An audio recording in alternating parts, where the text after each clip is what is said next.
Presentamos 24 Horas Central.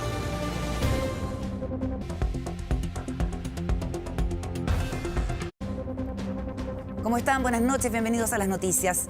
Un importante gesto a la campaña de José Antonio Kast entregó el expresidente de la República, Eduardo Frei, quien se reunió con el candidato de la oposición. Frei aseguró que coincidieron en temas esenciales, desatando la furia de su partido, que este miércoles se reunirá para definir el futuro del exmandatario al interior de la Falange. Tuve la posibilidad de ser recibido por el expresidente Frei. Una postal que remeció la mañana política, la que varios abanderados anhelaron de cara a la primera vuelta, pero que solo logró sorprendiendo el candidato que representa a la oposición en la elección definitiva. José Antonio Kast se reunió con el expresidente de la República, Eduardo Frei Ruiz-Tagle, una cita que se extendió por más de una hora y que se concretó en la casa del exmandatario este lunes. Yo le agradezco enormemente el tiempo que dispuso él, su familia, para recibirme, poder dialogar, conversar y compartir los desafíos que tenemos hacia el futuro. Contundente gesto que desató la furia de la democracia cristiana, la casa política de Frei por más de 60 años, la misma que con polémica y con la propia oposición del ex jefe de Estado se cuadró con la candidatura de Janet Jara. Rechazar la conducta, a mi juicio, irresponsable. Su actuación es confusa, es equívoca. El líder de la DC no se guardó nada para acusar el que a su juicio es un irresponsable acto político. Y es que el comunicado del exmandatario fue demoledor para la Falange, texto con el que calificó la conversación como franca y profunda.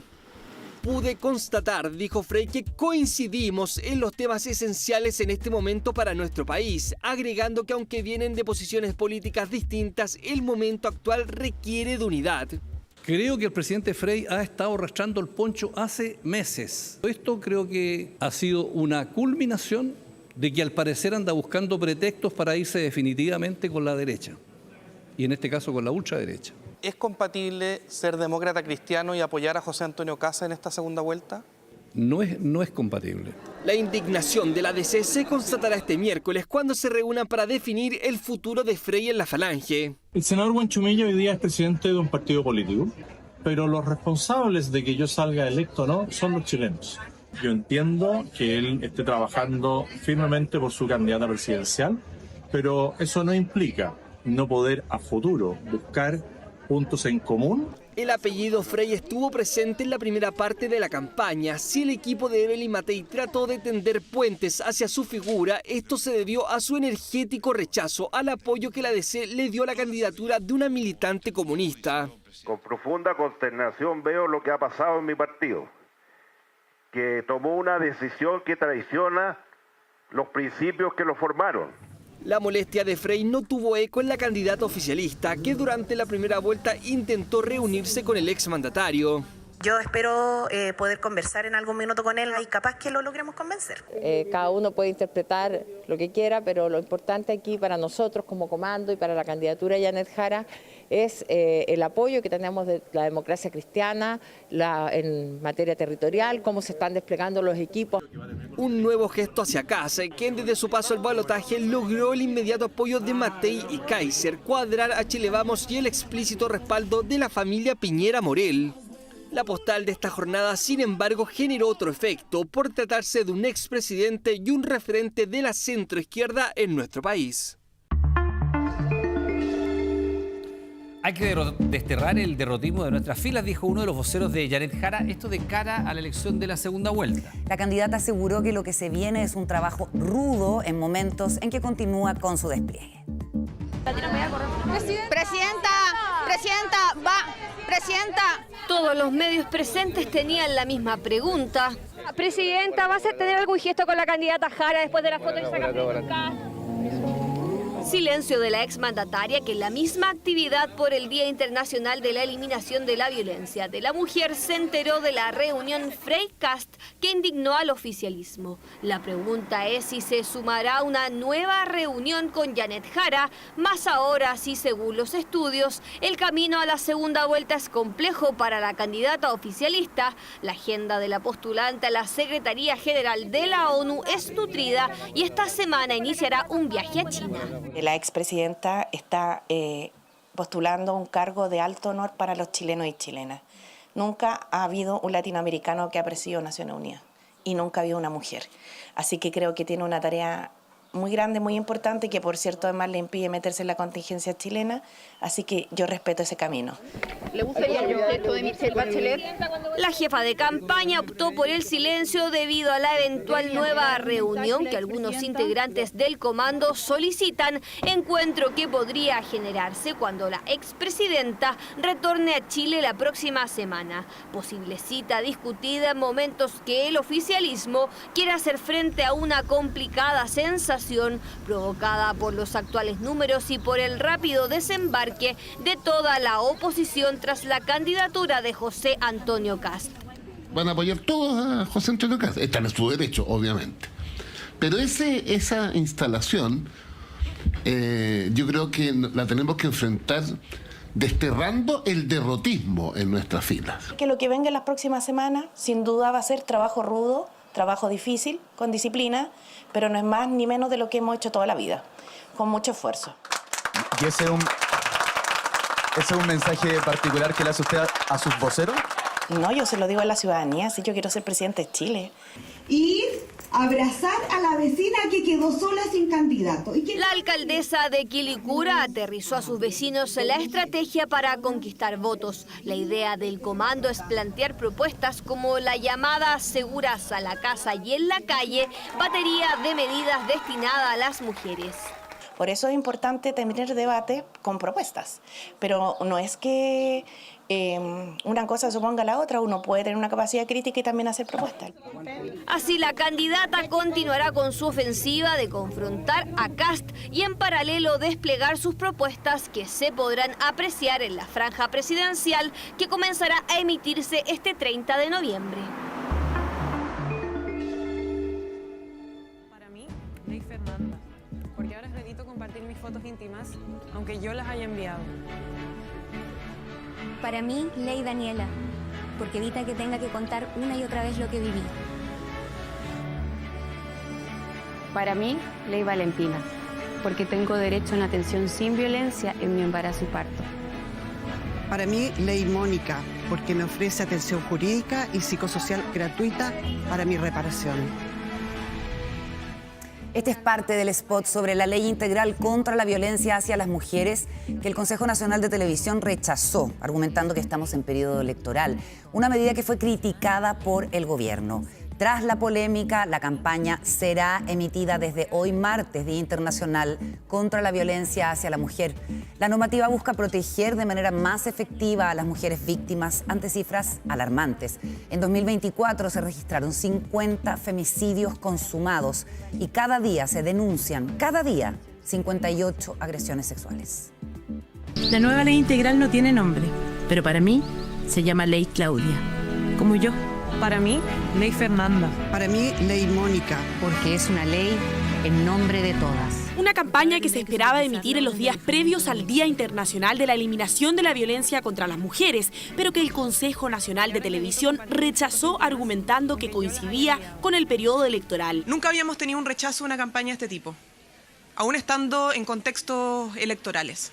O sea, aquí se está marcando un precedente que es preocupante, que no se explica, que es lamentable y yo diría incluso que es vergonzoso. Pero tras una solicitud de reconsideración, el Consejo cambió su decisión. La campaña finalmente fue aprobada, aunque ya no en la ventana original que buscaba el gobierno. Comenzará a ser emitida a partir de hoy en todos los canales de televisión abierta. Porque evita que tenga que contar una y otra vez lo que viví.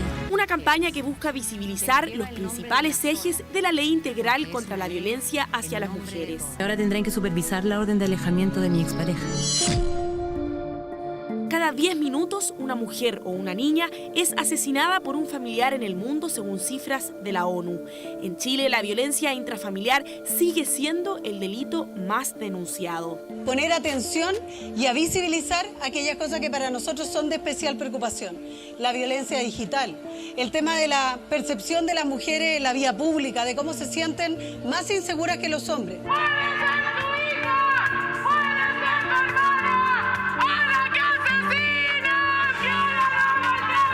Solo en 2024 se registraron 50 femicidios consumados, la mayoría en manos de parejas o exparejas. Cada día se denuncian 58 agresiones sexuales y más de 5.000 mujeres y niñas siguen desaparecidas tras ser reportadas por presunta desgracia en los últimos años. No han aumentado los femicidios consumados, pero no los hemos logrado bajar. Y ese debe ser nuestro desafío. Para eso hemos dejado una ley aprobada, una nueva institucionalidad preparada y modernizada y también recursos asegurados hasta el 2029. En Las Condes, miles de banderas rojas buscaron recordar que la violencia no empieza con un golpe, sino mucho antes. En los celos, el control, la manipulación y la humillación. Alertas o red flags. Precisamente queremos que se genere esa conversación en las casas, en las mesas, en todos lados. Una mujer que ha sido víctima de violencia llama a nuestro 1402 y se activa la alerta BIF. Y con eso tenemos también el programa Acoge, que es un programa en donde hay una triada de psicólogas, de abogados, de asistentes sociales. Pilar vivió 14 años de violencia psicológica y hoy trabaja como monitora en su comuna para apoyar a otras mujeres. No es culpa nuestra. Toda esta ayuda, más el curso, me hicieron sentir que no estoy sola, que yo no soy la que está mal, que se puede salir adelante y por eso quiero ayudar a otras mujeres.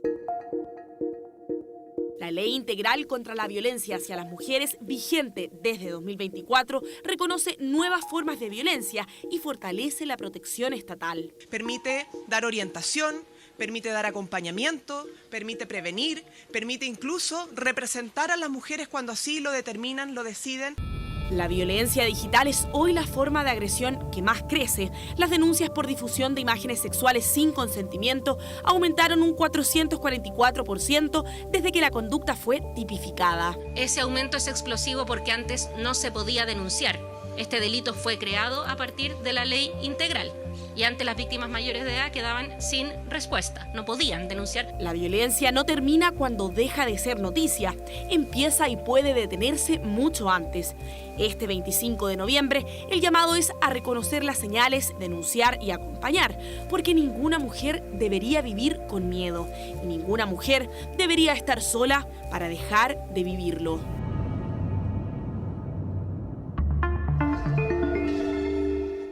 Con arraigo nacional y firma mensual quedó el amigo del piloto fallecido tras ser formalizado por el uso no autorizado de tarjetas de pago. El imputado, quien admitió el delito, utilizó más de 3 millones de pesos en giros y compras tras la muerte del piloto acrobático. Arribó en silencio sin contestar una pregunta al juzgado de garantía de San Felipe. No voy a emitir ninguna declaración. Y asimismo se retiró sin asumir frente a las cámaras su presunta responsabilidad tras ser formalizado por uso no autorizado de tarjetas de pago. Personalmente yo no haré ninguna declaración. Cualquier declaración se la pueden solicitar a mi abogado sin ningún problema. Es que se trata del mismo sujeto que le presentamos días atrás a través de estas imágenes. Registro del día 4 de noviembre pasado cuando realizaba compras y adquiría productos presuntamente con la tarjeta de su mejor amigo fallecido a fines de octubre, el piloto acrobático Fernando Tapia. Transacciones que hoy son investigadas por la Fiscalía. Hoy día se formalizó investigaciones contra el imputado Iván Taúl por este delito de uso indebido de tarjeta bancaria. Todo comenzó el 29 de octubre pasado con un lamentable accidente. El avión de Fernando Tapia capotó, una lamentable pérdida para sus seres queridos. Días después del accidente, una casualidad dejaba al descubierto el delito. Tras la muerte del destacado piloto Fernando Tapia, su hijo rescató el chip del celular de su padre en medio del duelo. Las notificaciones de transacciones no tardaron en llegar. Logra rescatar el chip y la SIM. Y comienzan a llegar notificaciones de movimientos bancarios. Esta persona le dice a mi sobrino mayor: considérame como un padre ahora que tu papá no está. En total, más de 3 millones de pesos defraudados, 12 giros, todos posteriores a la muerte del piloto. Se recopilaron grabaciones donde aparece justamente realizando las compras y a través de las carteras bancarias se establece este movimiento de dinero que aporta la familia y que son, por cierto, posterior al deceso. Así se acreditó la participación del imputado. Grabaciones de cuantiosas compras, zapatillas por casi 500.000 pesos mostraban su holgura económica. Pruebas contundentes en su contra, no le quedó más que reconocer su participación en el delito. En declaraciones que ha tenido con la Policía de Investigación ha reconocido efectivamente el uso de la tarjeta en la forma como el Ministerio Público en principio lo planteó. Este martes, la hermana del piloto fallecido en medio del duelo por su pérdida debió enfrentar cara a cara a este hombre, el mismo que le escribía y enviaba audios de WhatsApp desde la tumba de Fernando mientras cometía el fraude. Lamentablemente las flores naturales ahí no duran porque le llega sol todo el día. Así que compramos una ahí a la vuelta del cementerio. Nosotros como familia estamos destruidos, pero los hijos de mi hermano están devastados. Encontrarnos con esto fue una puñalada por la espalda horrible. Iván Town, formalizado por el delito de uso no autorizado de tarjeta de pago en carácter de reiterado, causa en que la familia del fallecido además ingresó una querella. Una investigación paralela pesquisará las causas del accidente de Fernando Tapia. Eso es una investigación que ya está en curso, hay otro fiscal a cargo, se encargó pericias en el lugar por la DGA y eso se está a la espera del informe pericial. Dos indagatorias que buscan despejar cómo ocurrieron los hechos el día del accidente de Fernando Tapia y, por otro lado, determinar la eventual responsabilidad en el uso indebido de las tarjetas de pago del piloto fallecido a manos del imputado, un sujeto que tenía irreprochable conducta anterior hasta este martes, cuando quedó con arraigo nacional y firma mensual, arriesga una pena de 541 días a 5 años investigado por utilizar dinero ajeno en el comercio de San Felipe. Atención con lo siguiente, porque un nuevo sello se suma esta vez a los empaques de algunos medicamentos. Una advertencia que pretende reducir una cifra preocupante. Claro, solo el año pasado 34 personas fallecieron producto de conducir en condiciones deficientes. El ISP catalogó 22 fármacos contraindicados con la conducción. ¿Cuáles son? Mire. Este triángulo será una señal de aviso imposible de ignorar para quienes tengan la responsabilidad de manejar un vehículo. No se trata de una prohibición, sino de una advertencia que busca reducir las muertes en accidentes de tránsito. Si bien en Chile la mayoría son provocados por el alcohol y las drogas, los fármacos también cobran vidas. El año 2024 murieron 34 personas en siniestros de tránsito relacionados con el consumo de medicamentos sin tener esta precaución de los efectos que puede tener en la conducción. La conducción es una tarea difícil.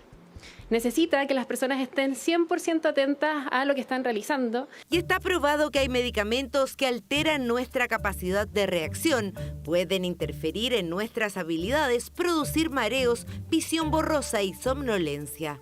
Por eso el ISP elaboró un listado de 22 fármacos catalogados como un riesgo para la conducción. Esta alerta es para que las personas que tomen ese medicamento sepan que podría tener un riesgo conducir y que sobre todo si el medicamento a ellos les produce somnolencia o alguna de estas situaciones. Esto no solamente afecta a algunos medicamentos, por ejemplo, psiquiátricos que tienen receta médica, sino que también una serie de otros medicamentos que no requieren receta médica. A lo mejor medicamentos contra alergia, contra dolores, contra resfrío. La implementación de esta medida será progresiva. Tiene un plazo de 36 meses para ser implementada por los actuales titulares de registro sanitario, por las actuales empresas que tienen productos registrados en el país, y se busca también que los nuevos registros sanitarios ya vengan con estas indicaciones. Esto se parece un poquito al etiquetado de alimentos, ¿verdad?, que tuvo un impacto muy positivo. Esperamos que también tenga un efecto, que las personas puedan adquirir el medicamento, mirarlo y decir, bueno, tengo que tener un poquito más de precaución.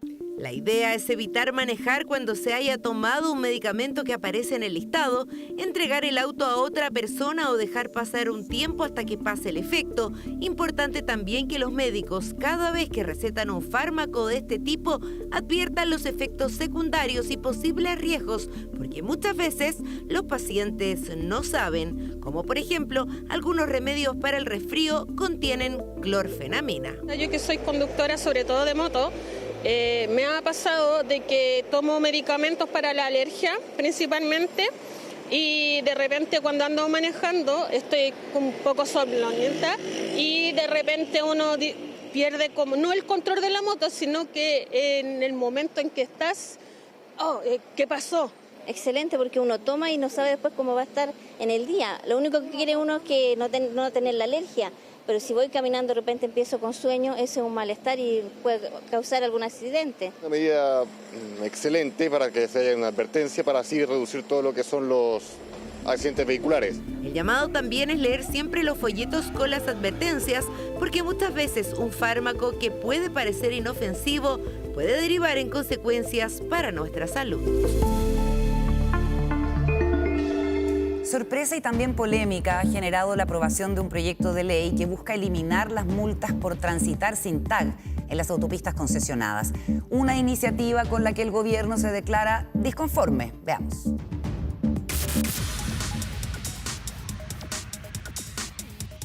Una nueva polémica transita por las carreteras, y es que la Cámara de Diputados aprobó en general un proyecto que elimina las multas por circular sin tag en autopistas concesionadas, una iniciativa que ahora por indicaciones deberá pasar a la Comisión de Obras Públicas, Transporte y Telecomunicaciones, generando una serie de reacciones. Es la ley que elimina uno de los caminos, ¿cierto?, que tienen las autopistas para arrinconar a los clientes, que es la multa. Se eliminó en general, en la votación de hoy día, la multa establecida en el artículo 114. No se eliminan los tags, se elimina la multa. El sistema completo es abusivo y hay que cambiarlo. Ahora, este proyecto en sí no soluciona estos problemas, ¿ya? Al revés, es un muy mal proyecto que venía con una idea matriz muy mala, que era por eso es que nosotros no pudimos incluso presentar las indicaciones en la Comisión de Obras Públicas, porque el proyecto estaba mal diseñado. Actualmente, según la ley de tránsito, solo pueden circular por las autopistas con un sistema electrónico de tarifas o peajes quienes cuenten con un dispositivo electrónico habilitado o con un sistema complementario. Si no, la multa asociada es de 1 UTM, es decir, casi 70.000 pesos. Un cobro que para el movimiento No Más Tag, que ha estado impulsando desde hace 2 años esta propuesta, es abusivo y por lo mismo aseguran que se debe eliminar. Esto te lleva a prohibirte sacar tu permiso de circulación, y lo cual nosotros encontramos que es una incongruencia que un privado te prohíbe sacar un permiso de circulación que es algo estatal. Así que estamos trabajando en eso como movimiento para el beneficio de muchas personas que se sienten aquejadas con este sistema y poder sacarlo adelante de mejor manera ya en la Cámara del Senado. Sin embargo, desde el mundo privado no están contentos con esta medida. Hace un tiempo la Cámara Chilena de la Construcción aseguró que los inversionistas no van a seguir dispuestos a seguir construyendo en nuestro país y que esto significaría fomentar la evasión, una postura similar a la que mantienen las concesionarias. Esto afecta gravemente las condiciones con las cuales se han desarrollado los proyectos de asociación público-privada más allá de las concesiones viales. La estabilidad de las reglas del juego ha sido un principio básico que se ha respetado por muchos años y ha permitido proveer infraestructura pública de alto estándar. Pero, ¿qué opinan los conductores sobre la eliminación de esta multa? O sea, siempre es bueno, sería bueno. Mal me parece. ¿Por qué? Porque deberían multar a los que no respetan las normas. Me parece muy bien, porque es un abuso y todos sabemos el tema de la autopista. No se debe eliminar. ¿Por qué? No, porque no. Tenemos que todos pagar. Desde el gobierno tampoco han quedado ajenos y señalaron que no les gusta el proyecto tal cual como está hoy. Tenemos que compatibilizar adecuadamente el que las personas paguen por estas rutas concesionadas que hemos construido y que además tengan los mecanismos para estimular su pago, por decirlo de alguna manera. Un debate que seguirá dando que hablar y al que todavía le queda un largo camino en el Congreso, ya que debe pasar por la Comisión y posteriormente el Senado.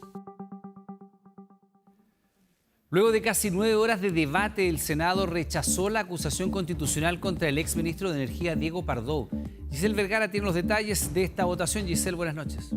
Hola, ¿cómo están? Muy buenas noches. Claro, eran 25 los votos que se necesitaban en el Senado para aprobar esta acusación constitucional en contra del exministro de Energía, Diego Pardo.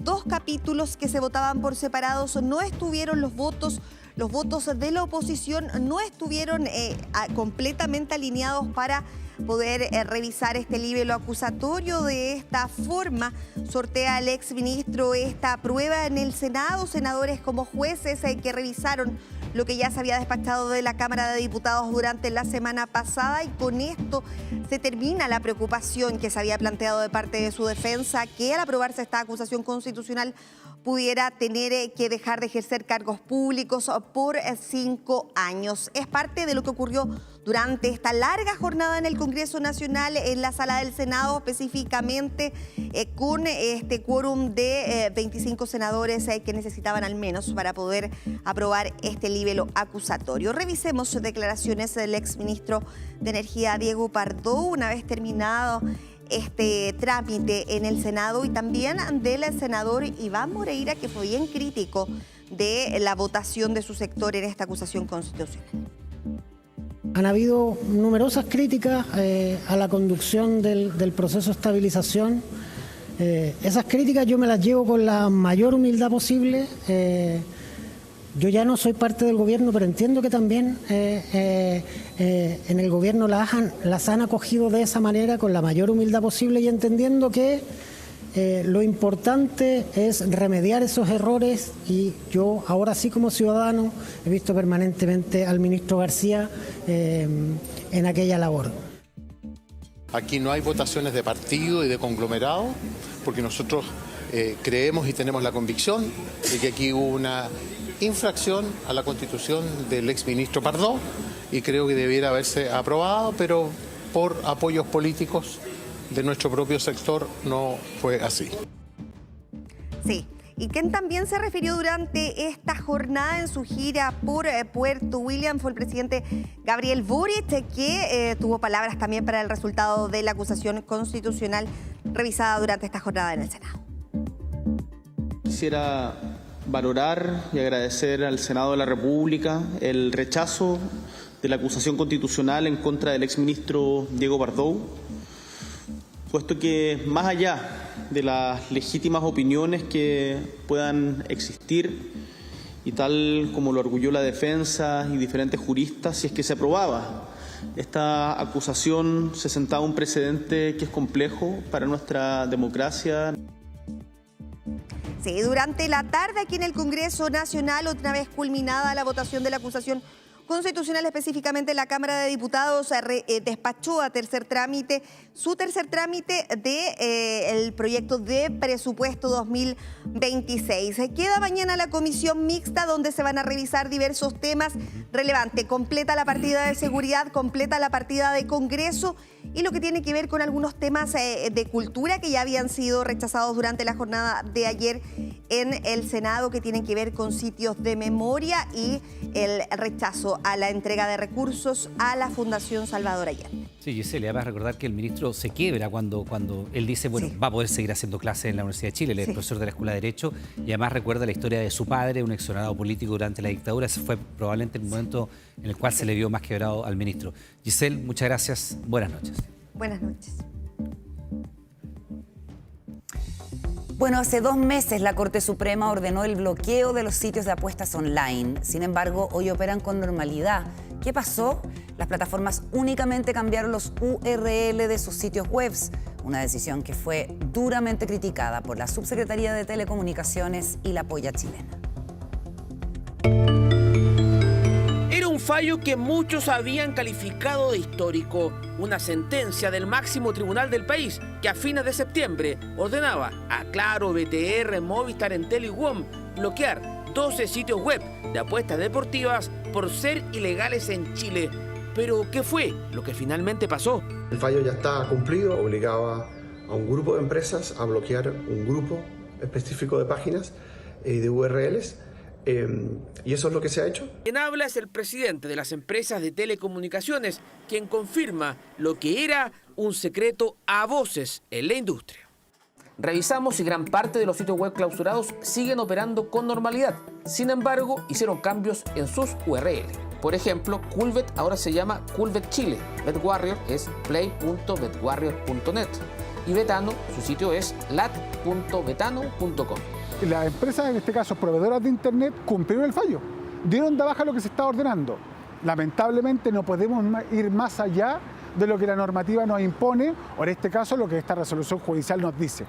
La resolución judicial dice, esta empresa y esta empresa. Por tanto, si existen otros URL, eso no existe un alcance propiamente tal de acuerdo a la resolución.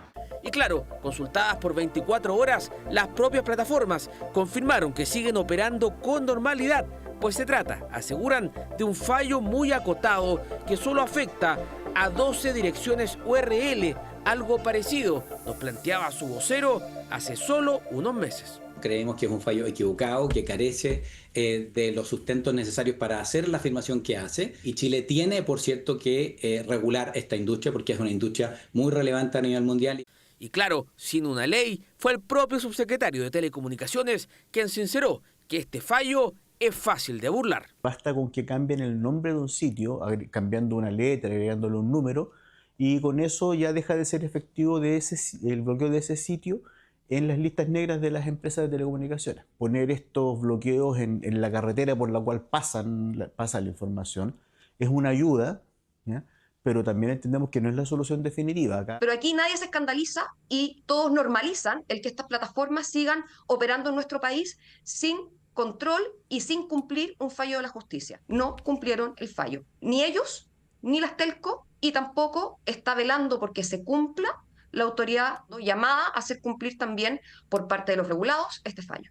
Los únicos juegos de azar legales en Chile son la lotería, la polla chilena Teletrack, los hipódromos y los casinos autorizados. Las plataformas online no son legales, dice la Corte Suprema.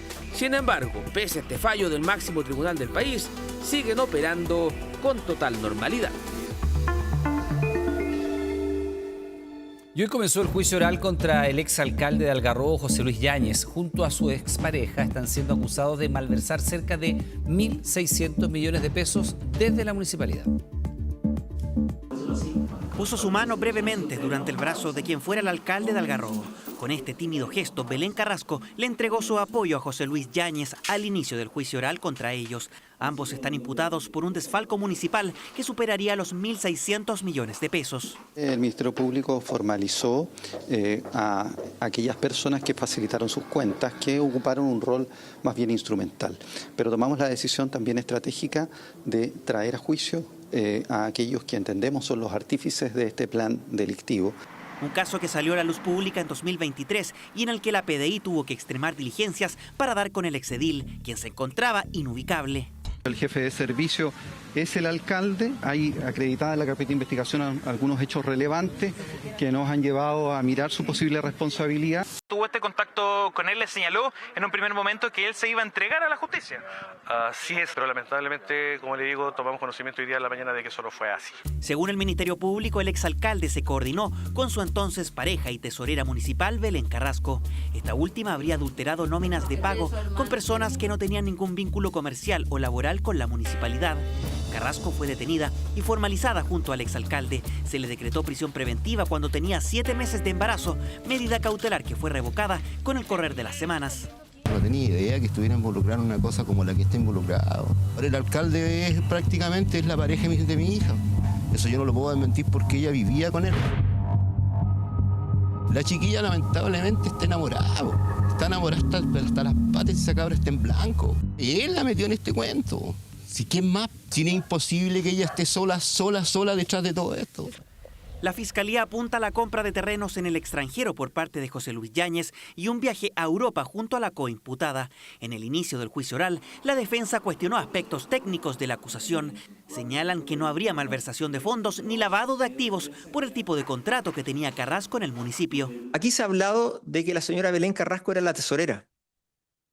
La señora Belén Carrasco no era técnicamente la tesorera. Al no existir el delito de malversación de caudales públicos, a lo más, en este caso, y dado cómo se configuran los hechos, como lo ha, de alguna manera, me refiero a cómo se configuran los hechos, de cómo los presenta la acusación, podríamos estar en un caso de hurto. Doña Belén Carrasco formalmente no era la tesorera, lo que hemos dicho siempre, que aunque ello es así, ella tenía en los hechos, cumplía en los hechos esas funciones y por tanto tenía a su cargo los caudales públicos. De manera que creemos que estos hechos deben calificarse como una malversación de caudales públicos. Y al término de la primera jornada de juicio oral, otro gesto de apoyo. Tomando sus manos, Belén Carrasco se despidió de José Luis Yáñez. La ex autoridad sigue en prisión preventiva, mientras que la madre de su hijo se retiró del tribunal sin entregar declaraciones. ¿Vas a hablar después del teléfono que estoy hablando con mi hijo? ¿Sientes que cooperaste con la justicia el día de hoy? Belén, ¿crees que tu declaración es importante en este caso? ¿Sientes tú que estuvo bien lo que pudiste dar hoy día, la cooperación? El juicio se extenderá por al menos 2 semanas y la Fiscalía pedirá 20 años de cárcel y una multa equivalente al doble de lo defraudado. Fíjese en este dato que es bien interesante porque casarse en Chile ya no es un paso que se da temprano. Con casi 38 años en promedio para el primer matrimonio, somos uno de los países donde el sí acepto llega más tarde. Cambios culturales, proyectos personales y el costo creciente de casarse explican una tendencia que no deja de crecer. Josefa Bustos y Claudia Rojas nos cuentan más.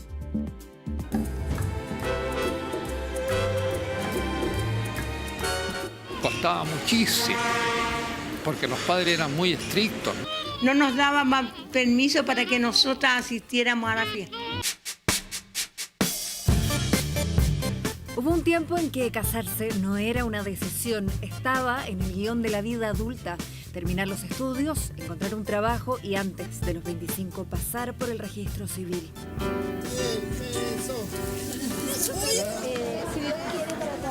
Hasta que la muerte los separe. Hasta los años 80-90 no había alternativa. Mire, le gusta o no le gusta, usted se casa y usted firma un documento. Y si era terrible y era para llorar todos los días, bueno, te metiste en esto, asume. Pero en 30 años el mundo cambió demasiado, las estructuras cayeron, los modelos únicos a seguir también. Y el matrimonio dejó de ser un deber. Entonces, ser un individuo hoy no es lo mismo que ser un individuo en los 80. Cambia el paradigma. Cada proyecto de vida puede ser individual. Ya no es lo que debo hacer, es lo que quiero hacer. El matrimonio es una opción y no una obligación. 31. 32. 36. Yo tengo 40. En Chile, la edad para casarse no deja de subir. 38 años en promedio tienen los chilenos cuando se casan por primera vez. En todo el mundo, solo nos supera España. Creo que está perfecto. Yo creo que uno a esta edad, yo tengo 40, yo creo que ya también la empecé a tener más clara. Hace 11 años que estamos juntos, tenemos 2 hijas y no nos hemos casado. O sea, lo tenemos en plan, pero no fue como una prioridad. Cada vez son más los factores que explican un sí acepto más tardío. Lo cierto es que la convivencia ha ganado espacio y con ella otros proyectos.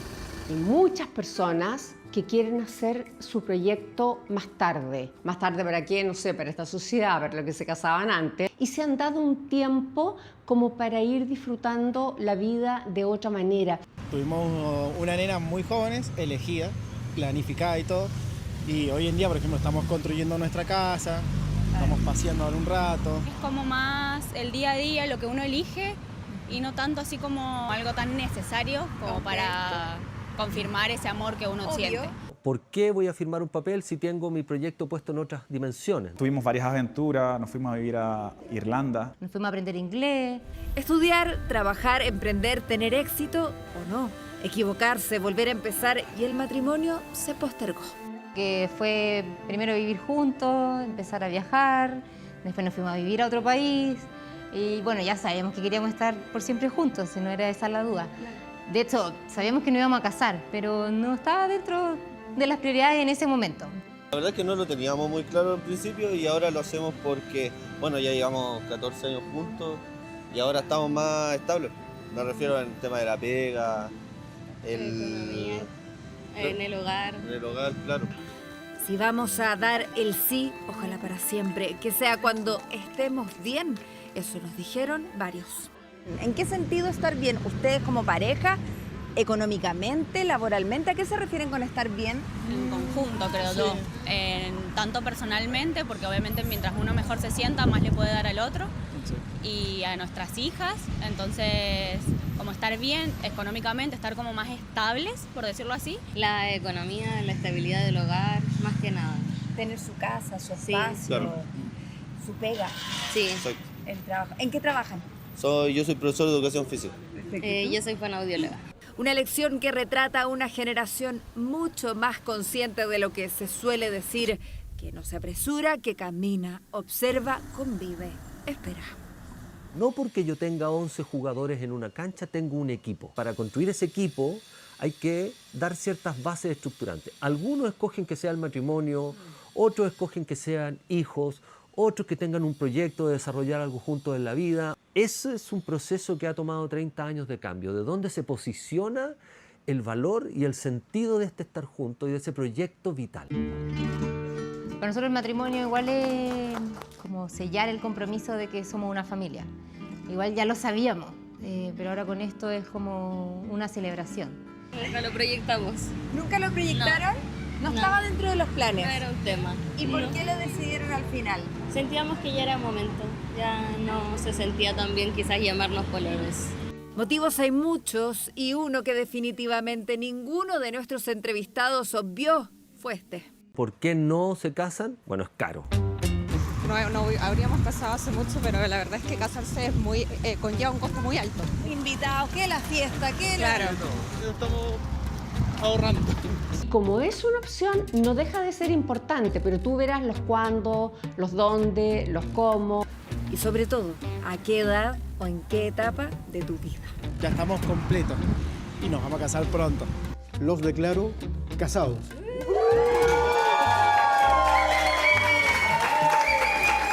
Nos ponen en esa cifra y salimos como dentro de los 3 primeros respecto de, no voy a decir tarde, porque no sé cuál es la edad correcta para casarse, si es que la gente quiere casarse.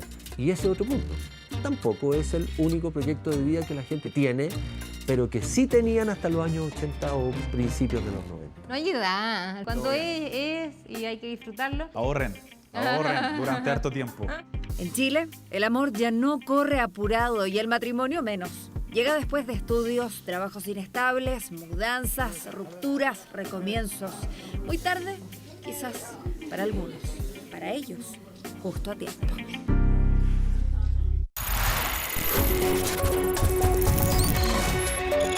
...24 horas, reportajes.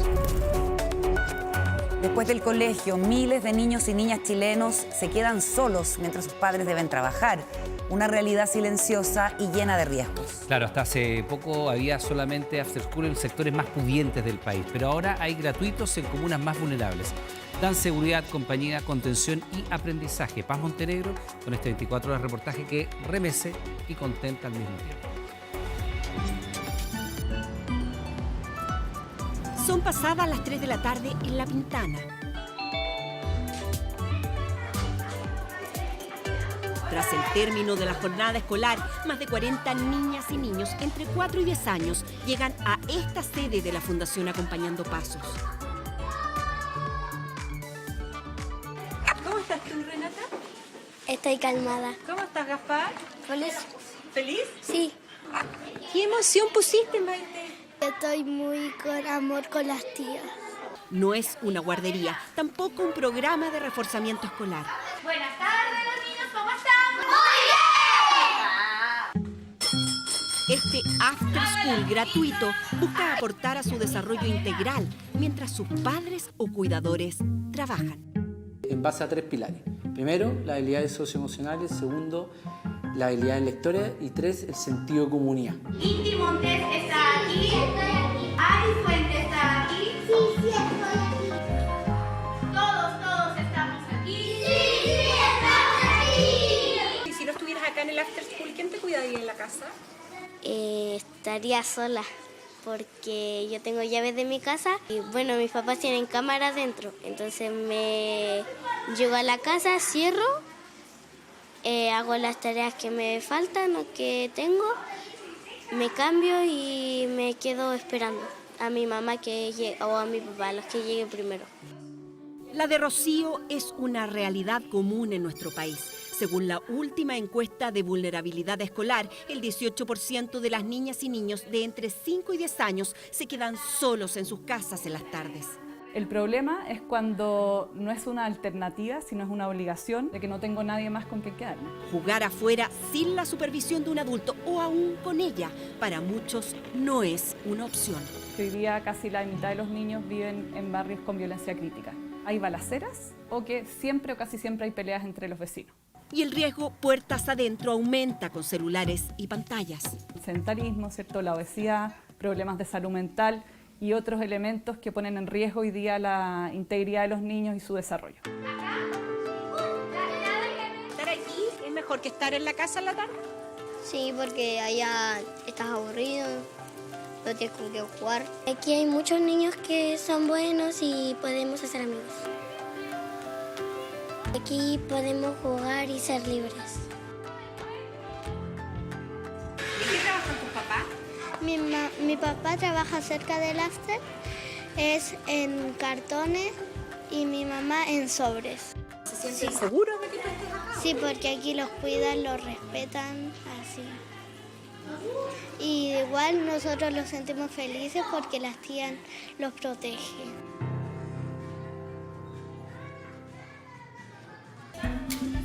De 3 a 6 de la tarde, las actividades se enfocan también en mejorar la comprensión y velocidad lectora.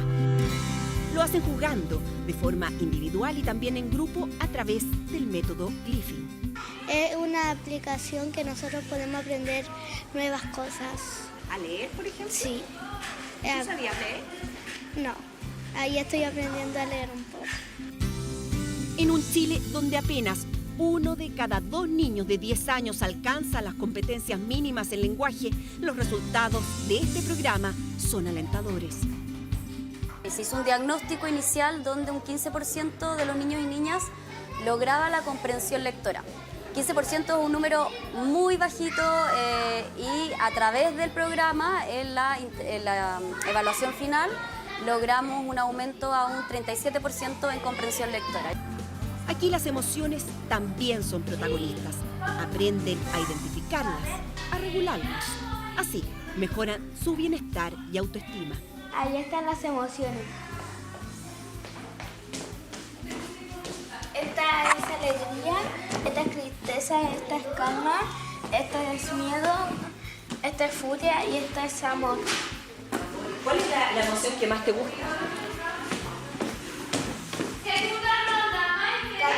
Nosotros creemos que son un puente para los niños para poder crecer y que se puedan proyectar su futuro con estas habilidades y lo puedan también permear dentro de su familia. Oportunidades de desarrollo para estas niñas y niños, también para quien los cuida.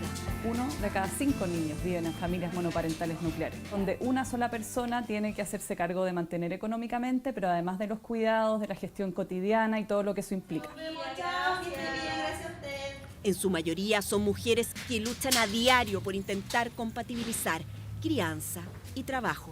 Nosotros trabajamos con un 85% de mujeres, por lo tanto nosotros sabemos que la Fundación también aborda la problemática de la inserción laboral femenina.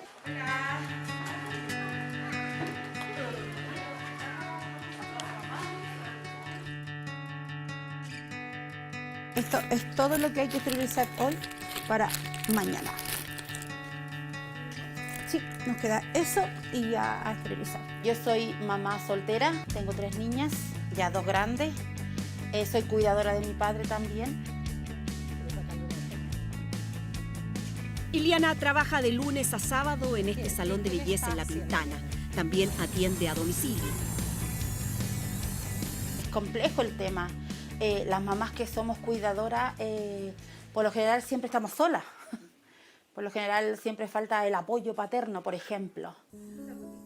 En los primeros meses de su emprendimiento hace malabares para cumplir con su clientela y el cuidado de su hija, Emily. Emily estaba todo el día. A veces dormía en la camilla cuando se sentía cansada y todo el día con el teléfono porque mamá tenía que trabajar. De ahí partió todo el tema de buscar qué hacer, cómo ayudarla. Una vecina le recomendó el after school acompañando pasos, pero tenía dudas. Emily tiene un autismo moderado y dificultades sensoriales. Sacarla de un lugar que ella lleva horas y ponerla en otro donde está 3, 4, era como un estigma para mí. Me sentía mala mamá. Me sentía mala mamá por dejarla. En su desesperación, ambas deciden probar.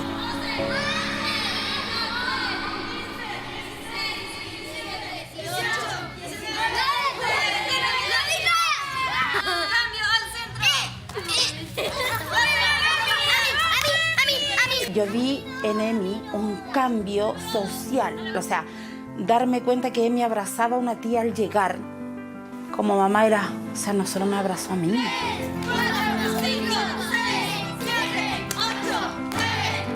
Yo tenía miedo porque habían muchos niños gritando y ella me dejó tomar su mano.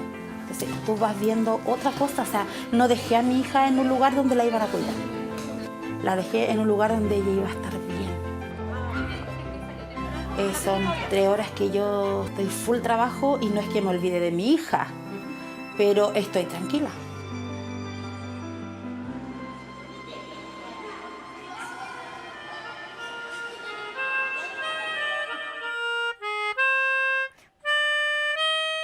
De regreso en casa, hoy comparten lo que hicieron en el día. Emily, ven a preparar la once del tata. Oye, Emily, yo ya le pregunté a la Rocío, pero por ejemplo, ¿qué es lo que más te ha gustado del after school? ¿Qué crees tú? Compartir con los niños. ¿Qué hacen juntos, por ejemplo? Jugamos, nos divertimos. Como Emily, ya son más de 250 niñas y niños en este after school. En sus otras 5 sedes funcionan en alianza e insertándose en distintas comunidades escolares que identifican a las familias que más lo necesitan.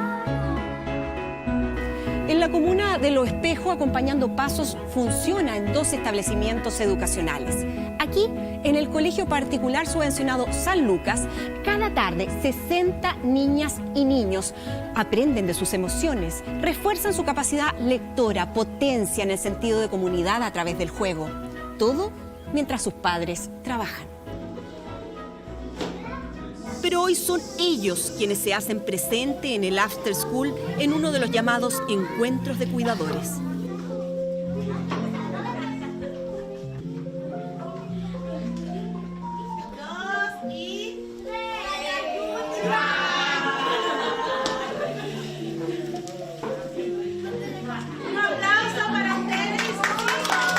Estamos seguros de que en la medida en que la familia se involucra en el desarrollo integral de sus hijos, el cambio es mucho más positivo. ¿A quién se le hizo difícil? A mí. ¿A quién se le hizo súper fácil? A mí. Al papá de Amy. ¿Por qué se le hizo fácil? ¿Qué reconoció en esa manito? La uña. Es el trapo. Ah, ya está fácil.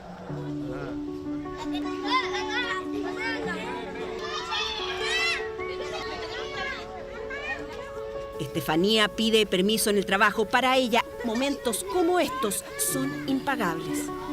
Pero lo que más le digo yo a la Mari es que sea feliz, que sea una niña feliz.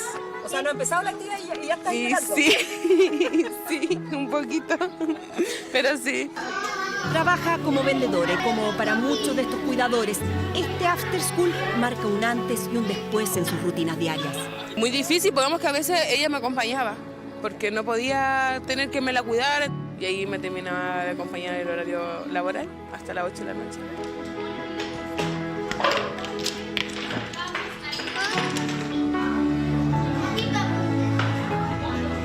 Porque las tías le enseñan cosas que nosotros como papás en la casa no le enseñamos en realidad.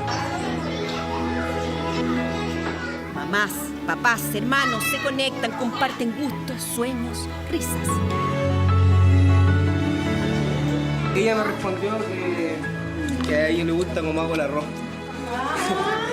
Me encanta el arroz de mi papá. El de mi hermano tanto. Es difícil porque no siempre están las redes de apoyo como, no sé, pues, el pagarle a una persona, la parte económica. Agradecidos también porque esta extensión nos ayuda a nosotros como papás a poder trabajar más tranquilos. Hacer comunidad con sentido de pertenencia, fortaleciendo la interacción social y los factores protectores.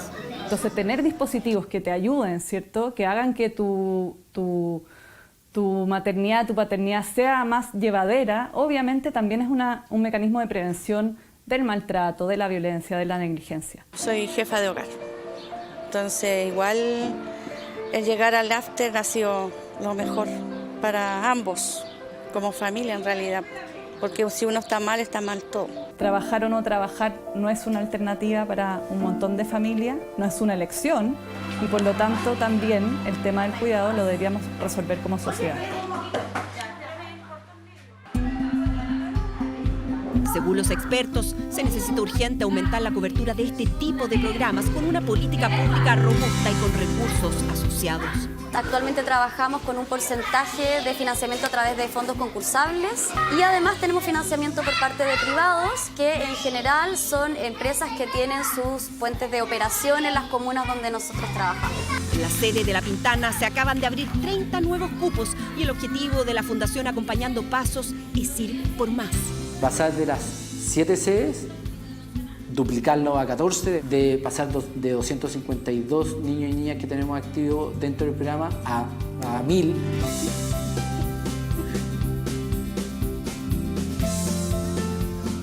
alternativas de cuidado para compatibilizar la vida laboral y familiar para quienes más lo necesitan. Un desafío país por el bienestar de los niños de hoy, nuestros adultos del mañana.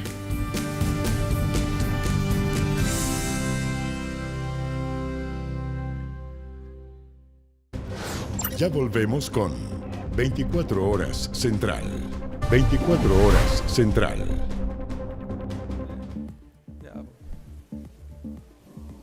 De regreso a las noticias con esta imagen que es una de las polémicas políticas de la jornada. Daniel Manucheri lanzó dinero en contra del parlamentario Cristian Araya como señal de protesta.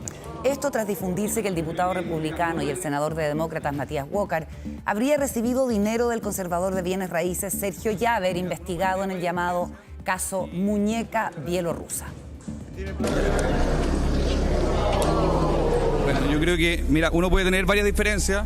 Billetes por el aire y el diputado Cristian Araya intentando explicar sus vínculos con Sergio Llaver en un nuevo capítulo de la trama Muñeca Bielorrusa. Y por trascendidos de la prensa, supe que lo denominó paja molida. El parlamentario republicano asegura que conoció al conservador de bienes raíces tras asistirlo en un accidente que sufrió en enero de 2024. Me tocó atenderlo, dar los primeros auxilios, atenderlo como bombero y llevarlo en fondo, bajarlo del cerro a la ambulancia. Casi un año después, el ministro de Fe de Puente Alto lo invitó a almorzar para agradecerle su ayuda. Estuvo presente tanto el señor Llaver como el señor Balet.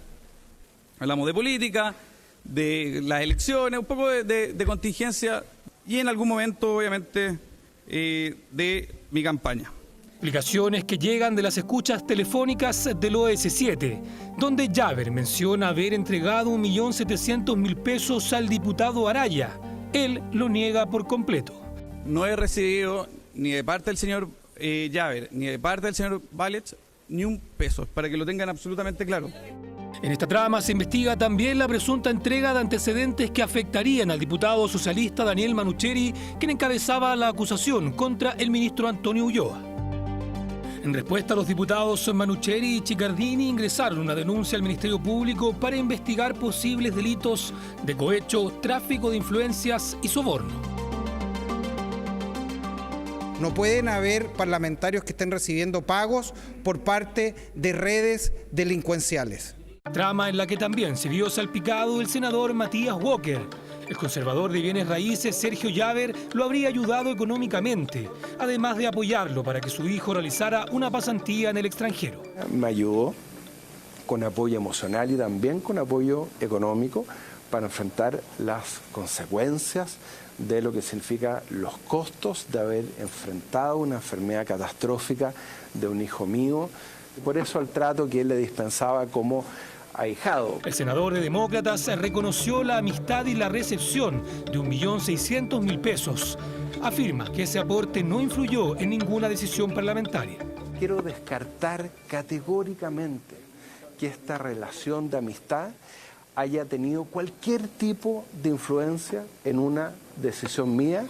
El fiscal nacional Ángel Valencia se refirió en Radio Pauta a la vinculación de estos parlamentarios con el caso y las acciones judiciales que esto podría traer.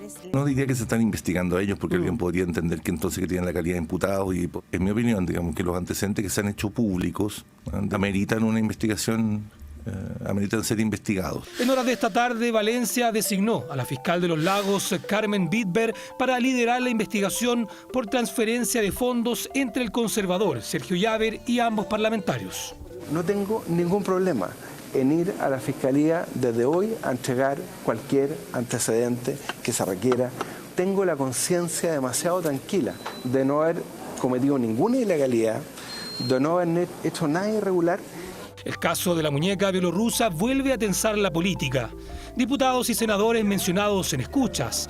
El Ministerio Público deberá determinar si estas relaciones fueron un acto de amistad o se habrían cruzado la línea del delito. Ya volvemos con 24 Horas Central. Horas Central. Atención con lo que está ocurriendo ahora, fíjese. Carabineros y funcionarios municipales de Peñalolén desmantelaron esta noche una feria de Navidad no autorizada en la que había más de 150 puestos ilegales. Allá está Ignacio Román con la información en directo. Ignacio, buenas noches. ¿Qué tal? Buenas noches. Estas son imágenes en vivo de lo que está sucediendo a esta hora en el límite de la Florida con Peñalolén. Ustedes lo ven, enfrentamientos entre carabineros y los pobladores que estaban frente a la feria que se intentó decomisar justamente en esta jornada, porque no fueron más de 5 toldos los que se subieron a los carros de los inspectores municipales y finalmente fueron rápidamente, digamos, se obligó al escape de carabineros e inspectores municipales a piedrazos. Nosotros estuvimos ahí, tuvimos que movernos rápidamente porque ese fue el inicio de la escalada de violencia que ustedes están viendo. Partió con piedrazos a los carros municipales, a los de carabineros también, pero rápidamente fue la comunidad entera que empezó a replegar a carabineros, como ustedes lo pueden estar viendo. De hecho, el enfrentamiento entre carabineros y pobladores ha obligado a carabineros a retroceder mientras se lanzan piedras, también fuegos artificiales. En algún minuto esto fue una verdadera guerra entre gases lacrimógenos, fuegos artificiales, piedrazos. Y ustedes lo pueden ver, ¿no? Son barricadas las que se han tomado la avenida departamental entre Macul y Tobalaba, una feria navideña que se instala acá constantemente. Para quienes se viven por el sector, es una feria bastante conocida, pero lo cierto es que es una feria ilegal, la que no está autorizada para operar en el lugar. Bueno, las imágenes son elocuentes. La agresión entonces a carabineros, a guardias municipales y también equipos de la prensa. Sí, nosotros de hecho nuestro vehículo recibió 2 piedrazos, es por eso que también tuvimos que retirarnos rápidamente. Afortunadamente esos piedrazos llegaron a la parte de la carrocería, pero a solo centímetros de los vidrios donde estábamos nosotros, tuvimos que movernos hacia una comisaría que está bastante cerca, ustedes lo ven. Nosotros estamos acá ubicados junto a varios vecinos preocupados también porque estos enfrentamientos están sucediendo frente a sus casas. Y yo les decía, una escalada de violencia que partió con piedrazos, pero que ha continuado de esta manera, una comunidad completa que ha salido en defensa de la feria. Ignacio. Y es por eso que estos enfrentamientos se han producido de esta forma, con piedrazos, fuegos artificiales, y lo cierto es que no dan abasto. Carabineros es menos en número que las personas que están enfrentándolos. Sí, así se aprecian las imágenes. ¿Hay personas detenidas que se hayan informado hasta este momento? ¿Cómo, Iván? ¿Hay personas que se hayan detenido en este procedimiento o solo el retiro de la mercadería? No, empezó con retiro de los toldos, custodiado por carabineros, inspectores municipales empezaron a actuar, subieron no más de 5 de estos toldos, rápidamente generó la rabia de los locatarios de la feria y no alcanzaron a detener a ninguna persona cuando fueron replegados por varios piedrazos de gran tamaño, de gran contundencia, y es por eso que los carabineros e inspectores tuvieron que retirarse, se subieron a los vehículos y dieron paso al actuar del control de orden público. Hablamos del carro lanzagases, del carro lanzaguas, y es hasta ahora lo que ha ocurrido hasta, digamos, desde cerca de las 9:30 de la noche hasta esta hora, ya una hora de enfrentamientos en donde Carabineros no ha podido ni siquiera bajarse de los carros. Digamos, este combate se produce desde los carros hacia también a las personas, donde tiran los chorros de agua, los gases lacrimógenos, y provoca que las personas se custodien un poco en las murallas y vuelven nuevamente a estos enfrentamientos. Ha sido así durante cerca de una hora. Las barricadas se han tomado ambas calzadas de Avenida Departamental, y lo cierto es que no se ve cómo esto pudiese parar en el corto tiempo. De hecho, los inspectores municipales de Peñalolén tuvieron que retirarse porque evidentemente esto ya pasó a ser algo que derechamente debe ser controlado por Carabineros. Y el intento de este decomiso de esta feria, por cierto, se vio rápidamente frustrado. Desde la Municipalidad de Peñalolén indicaron que continuarán con los intentos de desarmar y desarticular esta feria ilegal. Pero bueno, al menos este primer intento resultó de esta forma, como ustedes pueden estar viendo en las imágenes. Ignacio, lo último, ¿esta fue una orden del municipio entonces o de la delegación provincial? Y hubo previamente, no sé si tienes esa información, digamos, ¿se le informó a quienes estaban en esta feria ilegal que esto iba a ocurrir? No, la idea del operativo era un operativo sorpresa, organizado por la Municipalidad de Peñalolén en conjunto con Carabineros, con su custodia. Y es por eso que estos operativos suelen juntarse los equipos de seguridad municipal y carabineros en algún lugar y rápidamente se aproximan hacia la feria, el lugar donde se reproducen estos decomisos, y ahí es donde se produce todos estos hechos de violencia, porque claro, las personas no sabían. La idea era justamente que nadie se pasara al dato, como se puede decir, y que se instalara la feria. Y es por eso que se sorprenden y empiezan estos enfrentamientos, Iván, Carola. Sí, nos quedamos atentos, Ignacio, por supuesto, y a resguardarse, porque por lo que tú nos señalas, la violencia puede seguir continuando en ese sector de la capital. Buenas noches. Buenas noches. Bueno, empezamos a cerrar esta edición de 24 Horas Central. Recuerden que el lunes 1 de diciembre a las 22:30 horas vuelve a Televisión Nacional Moisés y los 10 Mandamientos. Una superproducción más vigente que nunca. Terminamos las noticias. Como siempre, gracias por estar junto a nosotros. Siga nuestra sintonía. Llega un nuevo capítulo de Mi Nombre es 2. En la recta final, imperdible. Que estén muy bien. Chao.